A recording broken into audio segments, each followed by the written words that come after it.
சரி, இப்போ நீங்க ஏ பிளஸ் அப்படின்னா என்ன அப்படின்னா 3 கொலைகளுக்கு மேலே பண்ணின 40 பேர் இந்த ஊர்ல வெளியே தான் இருக்கிறான் அப்படிங்கிற ஸ்டேட்மெண்ட் தான் யார் சொல்லியிருக்காரு?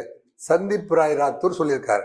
3 கொலை பண்ணிட்டு அவன் வெளியில் இருக்கிறான்னா என்ன அர்த்தம் அப்படின்னா, முதல் கொலையிலிருந்து 3 கொலை வரைக்குமே சாட்சிகளை காவல்துறை ஆஜர்படுத்தவில்லை, அவங்களுக்கு தண்டனை வாங்கி கொடுக்கல அப்படிதானே அர்த்தம்.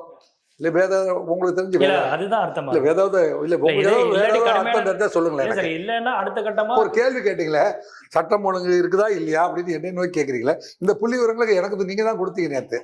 இந்த புள்ளி விவரங்களை நீங்க தான் எனக்கு கொடுத்தீங்க. நான் உங்கள்கிட்ட தான் புள்ளி விவரங்களை பெற்றுக்கொண்டேன்.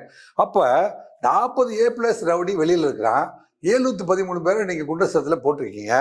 ஆனா கொலை குறைந்த பாடில்லை, அது கூலி கொலையும் குறைந்த பாடில்லை. மாசம் 2 வேட்டு நடந்துட்டே இருக்குது. இப்பதான் நீங்க ஒரே ஒரு வேட்டு இல்ல.